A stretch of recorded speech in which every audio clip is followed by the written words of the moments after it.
But right now we're going to send it over to Brian Knopik for a first look at our weather-breaking forecast. Brian, it felt downright hot today. You know, Michael, you're right. It was downright hot, and we had a rare day today where we actually hit 80 degrees in March at St. Johnsbury, which is the first time, actually the third time since 1998 and 1945 were the previous two. But we're talking warmth and heat, and tomorrow could be a couple degrees warmer, but all across the entire Northeast we're talking warm temperatures, except for one region down to our south, and that is due to some cloud cover, but I'll get to that later in the forecast, as we're going to be seeing those temperatures stay above 70 degrees at 7 p.m., 73, but by 1 a.m. we're going to see a little bit of fog forming, just like last night, cooling down into the upper 50s, and by 7 a.m. a little bit of fog around 45 degrees, but it'll start off like this morning, the fog will burn off, and we're going to quickly warm up into the 80s again tomorrow.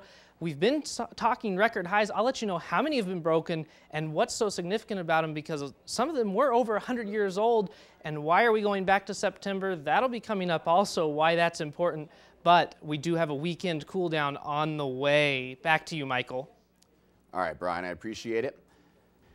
And with this record-breaking heat wave, we have Brian here to let us know if this rapid thaw could seriously affect anyone. Thanks, Michael. You know, with these summer-like temperatures, the National Weather Service is warning boaters of cold water temperatures across local lakes and rivers. Record-breaking temperatures have begun to melt the ice and allow rivers to run. However, the water temperatures are still in the middle and upper 30s, typical of May. Hypothermia can occur in just a matter of minutes. The Weather Service states it would be best if boaters waited until the waters are warmer to go out and do any of those recreational activities. And, you know, always wear a life jacket when you're out on the water at all and at any point in time, just to be safe. Yeah, and I can assume it could get pretty dangerous out there with the ice. Absolutely, and I will have more on exactly how long these warmer temperatures are going to last coming up after the break. All right, appreciate it, Brian.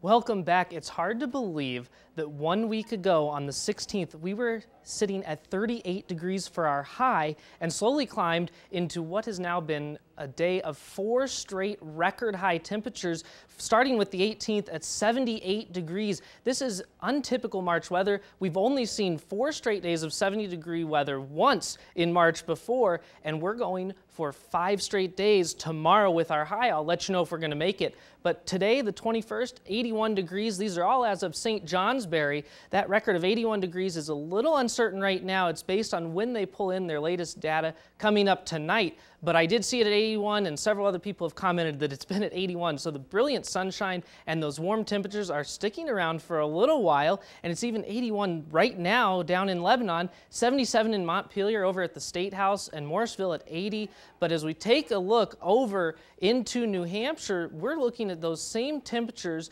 in the 70s and even 80s. 83 over in Freiburg, Maine, and 78 in Whitefield. Taking a jump back out into the whole region, we have seen just unseasonably warm temperatures, upper 70s, low 80s across the entire region. Messina 79, Burlington at 80 right now. They actually set their record high at 10:30 a.m. this morning. Just unbelievable how warm these temperatures really have been. But as we take a look at that satellite, we're not seeing anything but sunshine over Vermont and New Hampshire.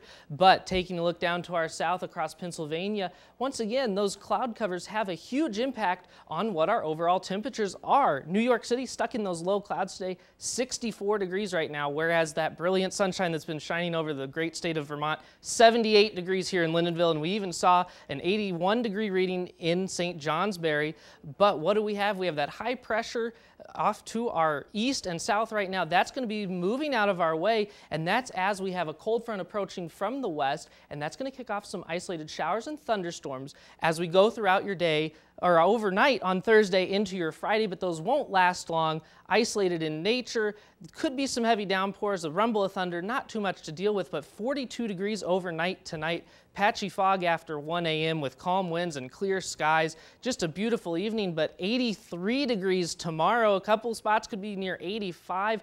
The warmest March temperature we've ever seen at St. Johnsbury is 84 degrees. We're going to be touching close to that, but calm winds again. Overnight Thursday, like I said earlier, just an isolated shower, maybe a a rumble of thunder, but those winds are going to be turning out of the north, and we're going to see those temperatures drop off nearly 25 degrees, but it's still going to be warmer than this time of year typically. Yeah, I mean, it's amazing that we're getting those temperatures. I mean, 83 degrees tomorrow, that's something to really, really look forward to. Absolutely. Love it. Thanks, Brian. And here's Brian. And there's something very interesting you might see in the sky tomorrow evening. NASA plans to launch 5 rockets between midnight and 3 a.m. early Thursday morning, and you might be able to see these rockets when they're released that are going to release a chemical tracer to form milky white clouds to help scientists and also viewable to the public to see the winds in the upper atmosphere. Residents from all the way from South Carolina and northward along the Atlantic coast into New Hampshire and even here in Vermont may be able to see these clouds in their southeastern sky for nearly 20 minutes. If you do see these, please take a photo and post it to our News7 Facebook page.